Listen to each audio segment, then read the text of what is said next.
morning. Good morning, Your Honor. Mr. Pennington, you wish to speak? Yes. What I'm about to say right now is basically a statement that I had filed in my sentencing memorandum.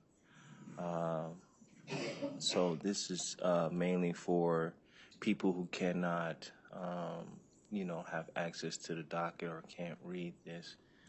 Just a summary of facts in my case. Just a summary. In April of 2018, I was a janitor for the Murphy School District. I just passed the test and went before board members of an apprentice school program to become an electrician. On April 16, 2018, I was told I was not being arrested, but detained for questioning. Former Phoenix Police Detective Christina Ducoufle of the Human Exploitation and Trafficking Unit interviewed me. I asked her, "Why am I here?" And she told me 2 girls said you were a pimp. I told her I am not a pimp, and I asked her who stated that, a smoker? That was the end of the interview. I later found out my questioning statement when I stated that, a smoker was the reason I was booked at the Lower Buckeye Jail. Kimberly Dickinson was that smoker that Christina Ducoufle thought I was referring to before I was detained. Kimberly Dickinson told police that it was her pimp, Stacks, who is not me, and Little Stacks, Jamaal Pennington, my cousin and co-defendant, who was also in the interrogation room next to me. I didn't find out until a year later who or what Kimberly Dickinson said to police, but what she didn't say was that Jamaal Pennington was a pimp or had anything to do with prostitution of minors. I was not listed as a suspect. I was only put in jail because Christina Ducoufle thought when I mentioned a smoker, I was talking about Kimberly Dickinson. And so to keep me from warning or putting the word out about Kimberly Dickinson's statement to police, booked me in jail. I knew nothing about Kimberly Dickinson or what she told police about Stacks or Little Stacks. Kimberly Dickinson exonerated me regarding all sex trafficking charges, and this is why the state kept her secret and refused to set up a defense interview. If I had never made that phone call to my wife while in jail, I would have been home 5 years ago. The reason I made the phone call to my wife, and I think I mentioned this in my motion for new trial, is to inform my wife I had sex with the Leah Barganier before she found out in the police reports. I assumed Iviana Horton already told police about Aaliyah Barganier and her.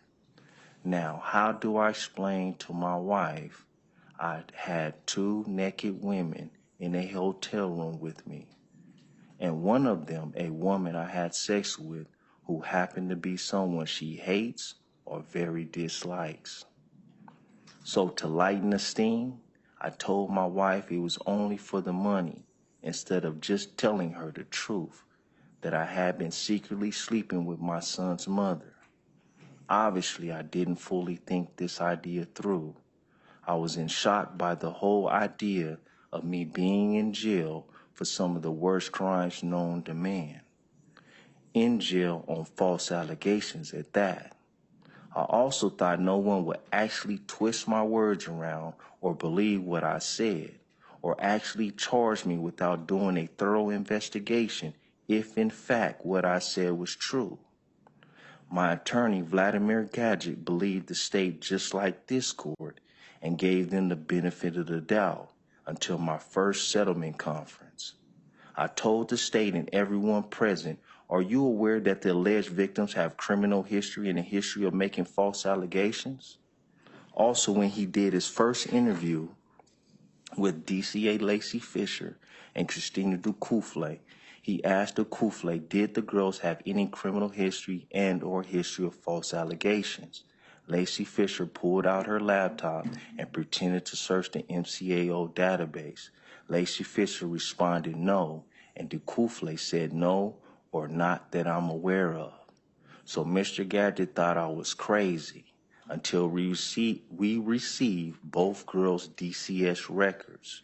Both girls' DCS records reveal history of numerous untrue statements, criminal history, molesting minors, and luring and prostituting her minor friends to grown adults in their 30s. He received this information 3 years later, even though the state listed Omar Davidson, Iviana Horton's DCS High Needs case manager, as a state witness within the first few months I was in jail. So the state knew all about Ivy's criminal history and history of false allegation because Omar Davidson was her case manager before and after Ivy's behaviors, and he documented all of it in his reports. In Aaliyah's interrogation interview in Free Talk, she was very clear when she said Jamaal Pennington came inside her, not Iviana Horton. It's also in the police report. DCA Jenkins knew for over 3 years what Aaliyah Barganier meant when she testifies saying the word me. DCA Jenkins knew Aaliyah Barganier was not quoting Iviana Horton.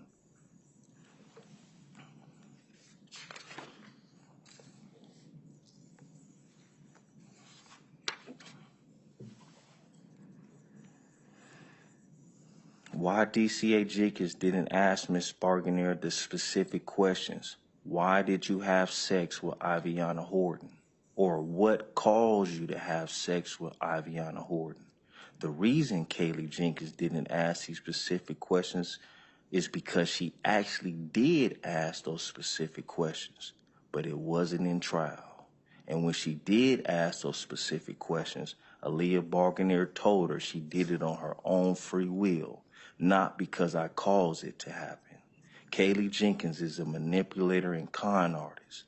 If I walk into a room and offer Aaliyah Barganier some potato chips, then set them down, and Aaliyah walks to the potato chips, grabs ones, and eats it, did I cause her to eat the potato chips? If someone asked her, what caused you to eat the chip? And she said, Mr. Pennington asked me if I wanted some, would you convict me? The reason I was found guilty of count 7 is because DCA Kaylee Jenkins changed the evidence and said I had sex with Iviana Horton. Now, in regards to the AW's parents, when they say, you know, I lied about contacting DCS, it's funny because I didn't even know her daughter. I seen her daughter, talked to her daughter, knew her daughter for less than 3 hours.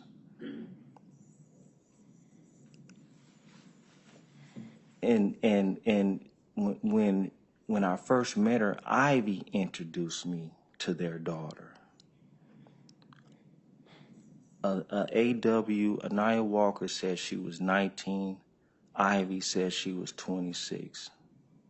They're tall, fully developed. I don't care to get to know them. I honestly believed them until I started questioning them. Why were they in this area? And Anaya Walker say, I rob and set up niggas. That was her exact words, and she braid hair. Ivy say, I fuck for money. And my neighbor told me, kick these girls out, they're runaways and minors. I said, how do you know that? She said, because they messed up on their date of birth. This was at 11 o'clock at night. So what do?